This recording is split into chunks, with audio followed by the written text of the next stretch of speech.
Salut, moi c'est Camille, je suis graphiste et web designer en freelance, donc ouais, je travaille de chez moi.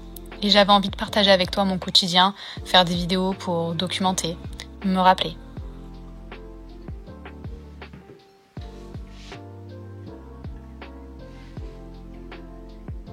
Aujourd'hui, je vais créer l'identité visuelle de Léa. Léa, c'est une cliente qui a fait appel à moi pour créer son identité visuelle pour sa marque Dear Suzy. Et elle a opté pour l'offre intensive. C'est la création d'une identité visuelle en 24 heures. C'est une offre que j'ai mis en place il n'y a pas longtemps, que j'ai beaucoup vue chez des graphistes, chez certains graphistes. Et c'est un modèle qui est assez controversé en France, je trouve, mais moi je le trouve vraiment bien parce que ça me permet en fait déjà moi de proposer des tarifs un peu plus abordables pour les petits projets. J'ai moi-même été à la place de mon client dans ma première entreprise, parce que j'ai créé une marque de cosmétiques avant d'être graphiste. Et je sais qu'au début on a beaucoup de frais, beaucoup de choses. Typiquement, j'ai eu une cliente qui est créatrice de vêtements, mais qu'elle fait à la main que quelques pièces, qu'elle vend vraiment dans son cercle d'amis. Enfin voilà, elle n'a pas vocation à en faire une grande marque pour le moment.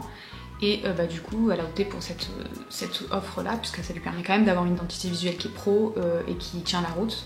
Et qui, si jamais demain elle veut se développer, elle peut le faire. Elle a une identité visuelle quand même carrée, quoi. Et là, Léa, c'est pareil. Elle est une prothésiste angulaire, elle exerce que à son domicile, elle n'a pas de site internet, elle compte communiquer pour le moment que sur les réseaux sociaux. Donc du coup, je trouve que voilà, c'est une offre vraiment bien adaptée à elle. Moi aussi, c'est adapté à ma manière de travailler puisque je suis quelqu'un qui travaille très rapidement. Donc je trouve que c'est un bon combo. Après, bien entendu, c'est une offre, comme je le précise toujours avec mes clientes, qui est beaucoup moins exhaustive qu'une offre complète. Mais on a quand même une base de stratégie, on a quand même une charte graphique, une série de logos, une variation de logos qui est fait par un graphiste professionnel. Donc c'est quand même beaucoup mieux de démarrer comme ça que de démarrer tout seul de son coin avec quelque chose de vraiment pas ouf. Moi, j'accepte pas tous les projets, j'accepte pas toutes les niches, tous les secteurs, quoi, parce que justement, vu que j'ai beaucoup moins de temps pour travailler la stratégie, il faut que ce soit un secteur que je connais très bien, comme le secteur du bien-être, la cosmétique, la mode.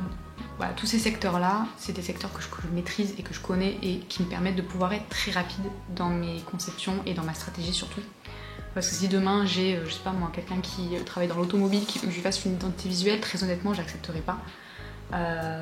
Parce qu'il faut que je fasse un travail en amont sur le secteur, sur l'environnement. Étant donné que j'ai beaucoup de personnes par exemple en cosmétique, ma stratégie elle est continuellement remise à jour. Donc voilà, je suis quand même assez au point et je peux être rapide sur ces secteurs-là. Donc Léa, Dear Suzy, Suzy c'est sa grand-mère, c'est pour ça qu'elle l'a appelée comme ça.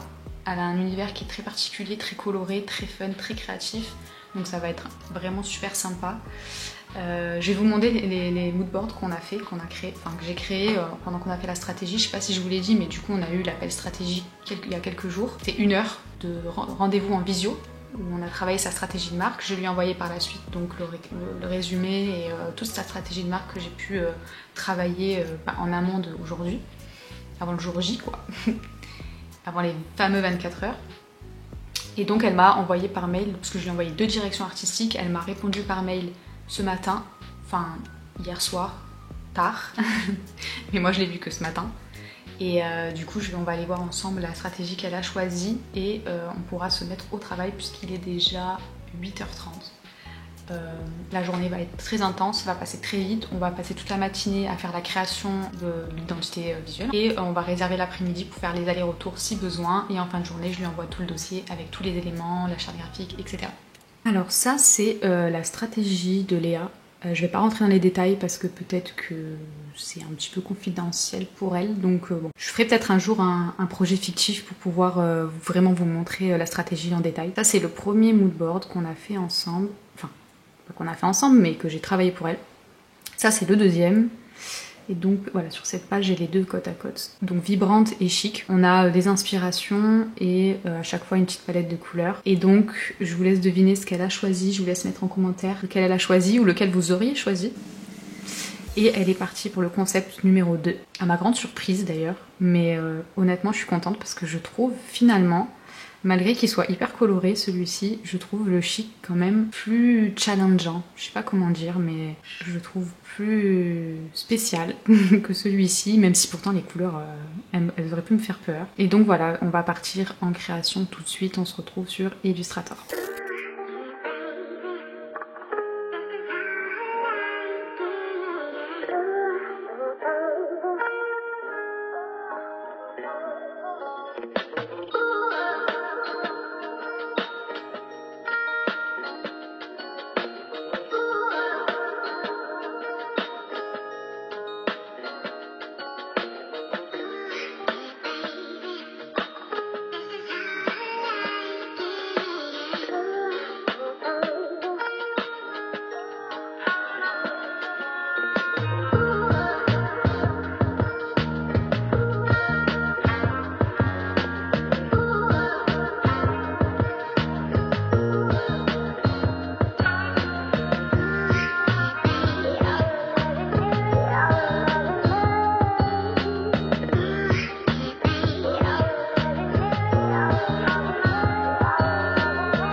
Alors j'ai terminé la création de l'identité visuelle. J'ai eu d'ailleurs l'appel avec Léa en visio, où elle m'a fait part de ses retours. En soi, donc là j'ai fait les affinements, en soi il n'y a quasiment aucun affinement à faire, si ce n'est sur une couleur et une typographie. Mais sinon il n'y a rien à faire sur les logos.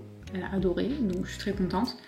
Je sais pas comment j'aurais monté le processus de création, mais je suis partie dans tous les sens. Franchement, j'ai eu plein d'idées, certaines qui étaient complètement nulles, et donc je suis vite passée à autre chose. Mais c'est souvent comme ça, quand on crée une identité visuelle, on passe par plein d'idées, on teste plein de choses. Souvent quand je teste une idée, je vais pas au bout de l'idée, je fais juste un truc vite fait, limite des fois je le fais à la main, pour voir si le truc que j'ai en tête, il est bien ou pas.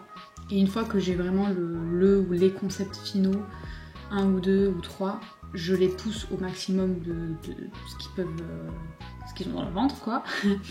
Je fais vraiment le truc carré comme si j'allais rendre au client, et après je choisis en fait ce qui me paraît le mieux, je le teste avec les couleurs, je le teste en petit, en grand, sur plusieurs supports, je mets dans des mock-ups et je vois ce qui me plaît le plus. Là en l'occurrence c'était une identité visuelle 24 heures, enfin intensive, donc du coup il n'y avait qu'un seul concept de logo.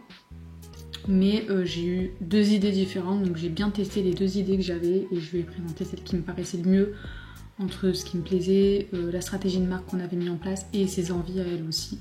Je sais qu'elle avait certaines envies, donc je les ai quand même remis dans son logo. Notamment, je sais qu'elle voulait que son icône, son marque, soit le S de Suzy. Voilà. Parce qu'elle a un médaillon avec le S qui est, donc, comme je vous disais tout à l'heure, le nom de sa grand-mère. Donc du coup, elle tenait à ce que le S soit voilà, le submarque. Donc c'est respecté en soi, franchement, même si elle m'avait pas demandé de le faire, il y a moyen que j'aurais quand même fait ça aussi.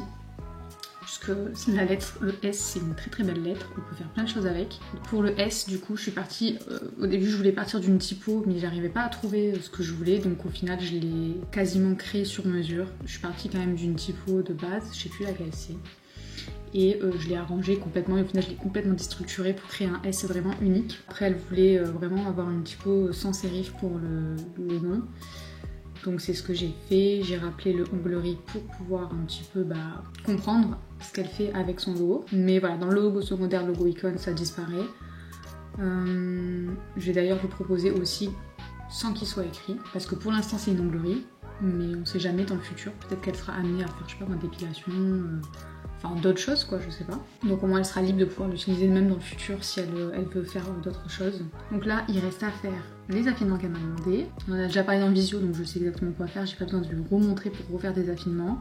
Je vais tout simplement créer les fichiers finaux, exporter tous ces fichiers et créer la charte graphique. Je vous ai pas montré, peut-être que je vous ai inséré des plans comment on appelle ça, de la présentation du logo, la présentation du concept plutôt.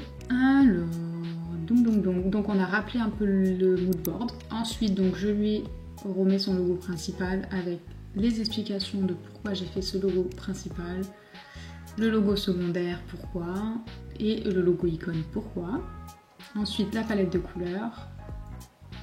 Je lui ai donné des exemples de colorisation de son logo, des exemples de mock-up pour qu'elle puisse vraiment visualiser ce que pourra rendre son identité visuelle sur les supports qu'elle risque d'utiliser.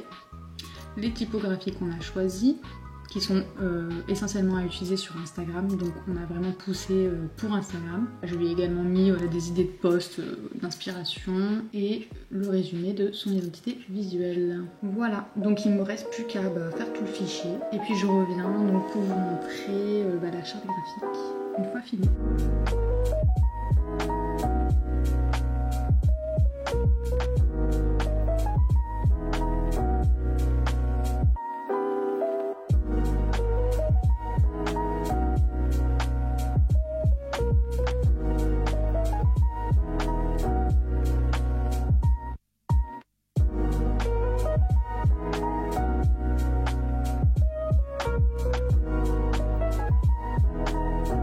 J'ai littéralement 2 minutes pour faire la conclusion de la vidéo et c'est 17h30, le soleil tape, je suis désolée.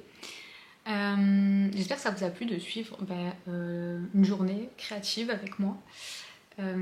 C'est une offre que voilà, je suis vraiment fière d'avoir mis en place parce que je sais à quel point elle peut aider les petits projets, les gens qui commencent ou qui n'ont pas le budget. On pourra la comparer aussi avec des projets que je fais où je fais vraiment une identité complète avec plusieurs propositions. En tout cas, voilà, je suis fière quand même de mettre cette offre en place parce que je sais à quel point elle aide les gens. C'est notre cible, notre clientèle, hein. Mais voilà, je sais qu'elle peut aider, surtout les petits projets au début qui n'ont pas forcément le budget pour faire des grosses identités visuelles. En tout cas, ici sur la chaîne, vous le savez peut-être, c'est un studio talk tous les mercredis, tous les premiers mercredis du mois, où on parle là de sujets un peu plus larges, d'entrepreneuriat, ma vie perso, ma vie professionnelle, graphisme, etc., organisation, bref, plein de sujets différents. Et de temps en temps, il va pop un peu comme ça des studios vlogs. Je sais pas quand j'en aurai envie. Suivez-moi, abonnez-vous pour savoir quand c'est qu'elles sortiront. Bon, est-ce que je finis le vlog à l'iPhone parce que j'ai plus de place et que j'ai trop parlé? Oui. Bref, du coup, je disais safe place, on laisse des commentaires bienveillants, s'il vous plaît. On peut émettre son opinion tout en étant bienveillant, quoi, respectueux. Et au contraire, avec grand plaisir. Et voilà, on se dit à bientôt dans une prochaine vidéo. Peut-être un studio vlog, peut-être un studio talk, je ne sais pas. À la prochaine. Bye!